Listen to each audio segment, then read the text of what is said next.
रूस यूक्रेन जंग अब न्यूक्लियर हमले तक आई। क्या न्यूक्लियर हमले का प्लान बना रहा रूस?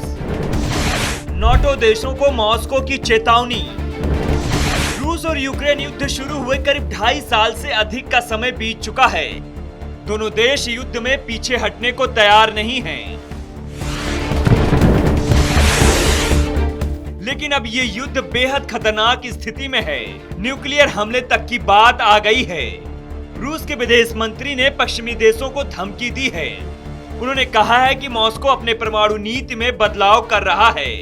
ऐसा उसे इसलिए करना पड़ रहा है क्योंकि पश्चिमी देश उसे उकसाने की कोशिश कर रहे हैं। न्यूक्लियर अटैक की धमकी देते हुए रूसी विदेश मंत्री सर्गेई लावरोव ने कहा कि इस तरह के विचार आग से खेलने के समान हैं। अगर मजबूर किया गया तो परिणाम बुरा होगा। वहीं रूस के पूर्व राष्ट्रपति और पुतिन के बेहद करीबी दिमित्री ने कहा कि रूस पश्चिम द्वारा सहायता प्राप्त अपनी धरती पर किसी भी हमले का जवाब देने के लिए परमाणु हथियार की तैयारी का अभ्यास कर रहा है।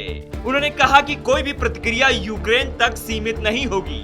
सबसे अहम बात यह है कि रूस के पास सबसे ज्यादा न्यूक्लियर हथियार हैं। न्यूक्लियर हथियारों की संख्या करीब 5800 से अधिक है। रूस के न्यूक्लियर हथियार एक हमले में भारी तबाही ला सकते हैं। मिसाइल पनडुब्बी विमानों से लॉन्च किया जा सकता है। पुतिन भी कई बार परमाणु हमले की धमकी दे चुके हैं।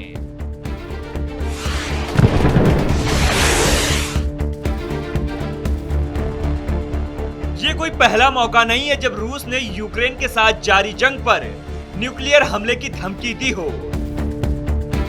इसी साल जून में राष्ट्रपति पुतिन ने कहा कि ये सोचना गलत है कि रूस कभी भी परमाणु हथियार का उपयोग नहीं करेगा।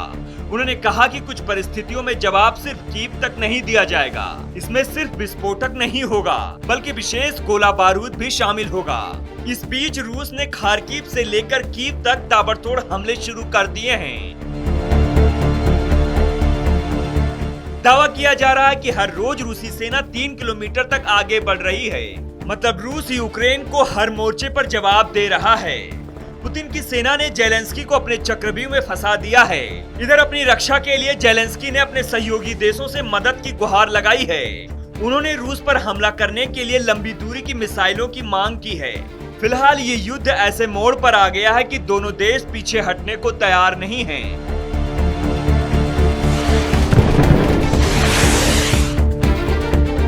एक दूसरे पर जमकर बमबारी और हवाई हमले कर रहे हैं। फिलहाल कैसी लगी आपको हमारी ये खबर, हमें कमेंट सेक्शन में जरूर बताइएगा।